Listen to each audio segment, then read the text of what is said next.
Hi అందరికీ, ఈరోజు అయితే ఇంట్రెస్టింగ్ వీడియో అయితే మీ ముందుకైతే వచ్చాము. సో తమ్నైల్లో చూసే వచ్చారు కదా, మా గిరిజన ప్రాంతాల్లో అయితే వాటిని ఏం చేస్తారో వాటి యొక్క ప్రత్యేకాలని ఈ వీడియోలో అయితే మనం తెలుసుకుందాం. ఈ వీడియోలో అయితే స్పెషల్గా కొన్ని ఫ్రూట్స్ను అలాగే స్పెషల్గా పండించిన రాగులను అయితే ఈ వీడియోలో అయితే చూపిస్తాము. సో ఈ వీడియో ఎక్కడైనా నచ్చినట్లయితే లైక్ చేయండి. సో ఇప్పుడైతే లేట్ చేయకుండా స్టార్ట్ చేసేద్దాం.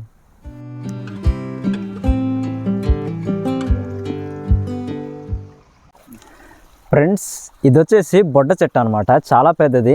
ఇప్పుడైతే వాటి యొక్క కాయలను అయితే ఏ విధంగా ఉంటాయో మేమైతే చూపిస్తాము. అలాగే చెట్టు పెద్దది కాబట్టి ఎక్కువని చూపించాలన్నమాట. సో ఇప్పుడైతే చెట్టు అయితే ఎక్కుదాం. చెట్టు పెద్దది కాబట్టి చాలా జాగ్రత్తగా ఎక్కాలి. అలాగే ఈ ప్లేస్ కూడా చాలా భయంకరంగా అయితే కనిపిస్తుంది. కాయలు అయితే కిందనైతే లేవు, పైన ఉన్నాయి అనమాట. పైన పండిన కాయలు అయితే నేను ఇప్పుడు మీకు చూపిస్తాను. ఓకే, చెట్టు ఎక్కేటప్పుడు చాలా జాగ్రత్తగా ఎక్కాలి, ఎందుకంటే ఈ చెట్టు కూడా ఎంత స్ట్రాంగ్ ఉండదు అనమాట. కొమ్మలు కూడా విరిగిపోయే అవకాశాలు ఉంటాయి కాబట్టి జాగ్రత్తగా ఎక్కాలి.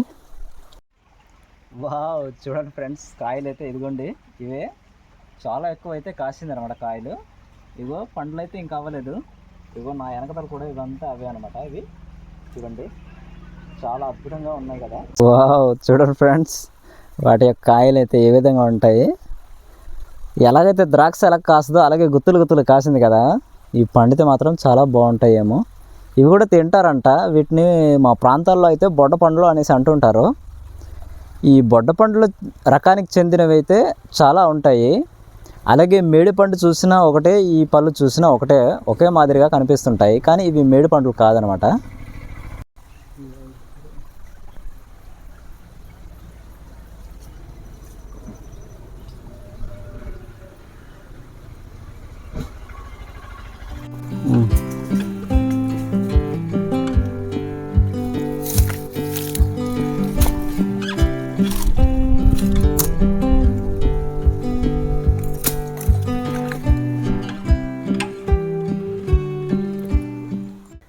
ఇవి వచ్చేసి పండ్లు అనమాట. ఇగో ఇదేమొచ్చి కాయ, ఇది వచ్చేసి పండ్లు.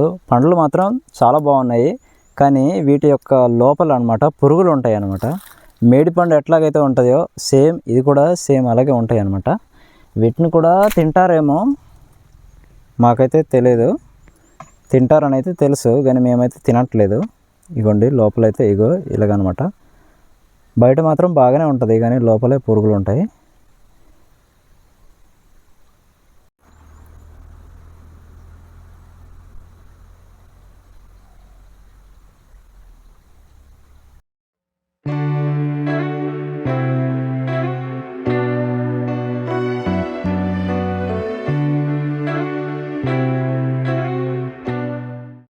చూడండి ఫ్రెండ్స్, ఇక్కడైతే విచిత్రంగా సమ్మర్ పంట కూడా రాగులు వేశారనమాట. ఇక్కడ చూడండి, మనమైతే లోపలికి వెళ్ళి చూద్దాము. ఇలాగ కంచె కట్టేసే ఉన్నారనమాట.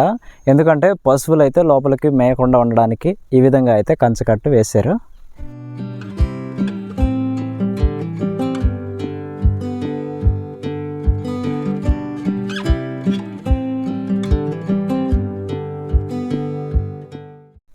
చూడండి, ఇక్కడైతే ఆ రాగుల పంట వేస్తారు కదా, వాళ్ళు అనమాట ఇక్కడ కాపలకి వచ్చి కూర్చోడానికి అయితే ఈ విధంగా అయితే గుడిసె చేసుకొని ఉన్నారనమాట.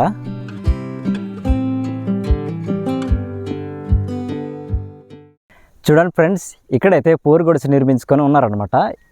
లోపలికైతే వెళ్ళి చూద్దాం. ఓకే, వావ్, ఇక్కడ కూర్చుంటుంటే చాలా అద్భుతంగా గాలి తగులుతుంది, హాయిగా అనమాట. చక్కగా చల్లగా ఉంది. ఎందుకంటే పూరి గుడిసెలో అయితే చక్కగా ఏసీలో అన్నట్టుగా ఉంటుంది అనమాట. ఈ గుడిసె ఎందుకు నిర్మించారంటే ఈ చుట్టుపక్కల వాళ్ళు అనమాట ఇక్కడ కందులు ఉడుస్తుంటారు.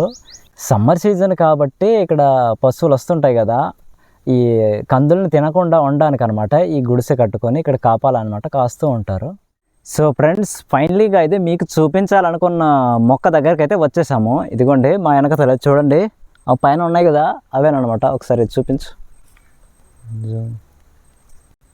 సో ఇప్పుడైతే వాటి యొక్క కాయ తీసుకొని ఏ విధంగా ఉంటుందో నేను చూపిస్తాను. ఇదిగోండి పైన ఉన్నాయి, అంతమో లేదో కూడా తెలియదు అనమాట, చాలా పైన ఉన్నాయి. ఫ్రెండ్స్, ఈ గిల్లతీగ మొక్కలు ఒక చెట్టుని ఆధారం చేసుకొని అయితే ఇవి పెరుగుతూ ఉంటాయి. ఎక్కువ శాతం ఇవైతే నీరు ఎక్కువగా ఉండే ప్రాంతాల్లో అయితే ఉంటాయి, అంటే గడ్డ ప్రాంతాల్లో ఉంటాయి. ఫ్రెండ్స్, ఇవి వచ్చేసరికి కొంకటి ఆకులు. వీటితో మేము లాస్ట్ వీడియోలో కూర వండుకొని అయితే తిన్నాము. ఒకవేళ చూడకపోయింటే చూడండి.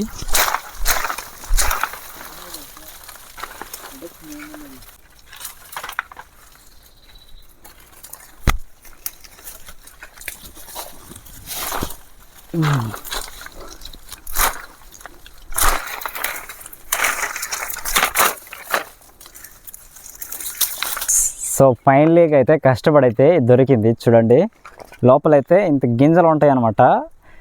వీటినైతే మా ప్రాంతీయ భాషల్లో అయితే గిల్ల తీగ అనేసి అంటూ ఉంటారు. లోపలైతే గింజ ఉంటుంది కదా, దీన్నైతే నేను పగలగొట్టేసి నేను చూపిస్తాను. అలాగే వీటి యొక్క సౌండ్ చూడండి, సౌండ్ అయితే బాగా మంచిగా వస్తుంది. చూడండి, లోపలైతే గింజలు ఉన్నాయి కదా, ఆ గింజల సౌండే అనమాట ఇదిగా.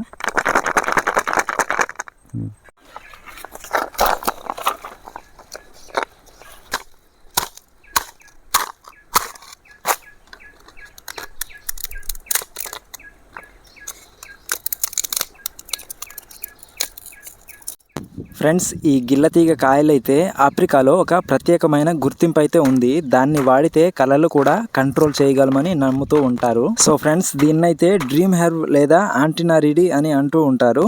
దీనిని ఎక్కువగా ఆఫ్రికా ప్రాంతాల్లో సాంప్రదాయ వైద్యంగా అయితే ఉపయోగిస్తారు. ముఖ్యంగా నిద్రలో వచ్చే కళలపై ప్రభావం ఉంటుందని నమ్ముతారు. అక్కడి సాంప్రదాయాల్లో ఈ మొక్కని తినడం కంటే కొన్నిసార్లు పొడి చేసి వాసనగా అయితే పీలుస్తారు, లేదా తలకు లేదా శరీరానికి అయితే రాసుకుంటారు. నిద్రకు ముందు వాడతారనమాట. కానీ ఇవన్నీ వారి సాంప్రదాయ పద్ధతులు మాత్రమే. సైంటిఫిక్ ప్రూఫ్స్ అయితే ఇంకా పూర్తిగా లేదు. డాక్టర్ సలహా లేకుండా అస్సలు వాడవద్దు. మా గిరిజన ప్రాంత ప్రజలైతే శరీరానికి పెద్ద పెద్ద పొక్కులు అయితే వస్తూ ఉంటాయి కదా, సో అలాంటప్పుడు అయితే ఈ లోపల వైట్గా కనిపిస్తుంది కదా, సో దీన్నైతే ఒక రాయికి రాపిడి చేసి అక్కడ గుండె అనేది ఉంటుంది కదా, దాన్ని అయితే రాసుకుంటారు. ఆ విధంగా రాసుకోవడం వల్ల అయితే పొక్కులు అనేవి మాడిపోయి అవి తగ్గుతాయని నమ్ముతూ ఉంటారు. కానీ ఇదంతా కూడా అప్పట్లోనే చేసేవారు. ఇప్పుడైతే వీటి వాడకం అనేది చాలా తగ్గించేశారు. అప్పట్లో అయితే కొన్ని రకాల జబ్బులకు నాటు మందులే యూజ్ చేసేవారు, కానీ ఇప్పుడైతే హాస్పిటల్స్కి వెళ్ళి జబ్బులను నయం చేసుకుంటున్నారు. ఓకే ఫ్రెండ్స్, ఈ వీడియోని అయితే చూస్తారు కదా, ఈ వీడియో మీద మీ అభిప్రాయం ఏంటో కామెంట్ చేయండి. అలాగే ఈ వీడియోని అయితే నచ్చితే లైక్ చేయండి. మళ్ళీ నెక్స్ట్ వీడియోలో అయితే కలుద్దాం. Bye bye.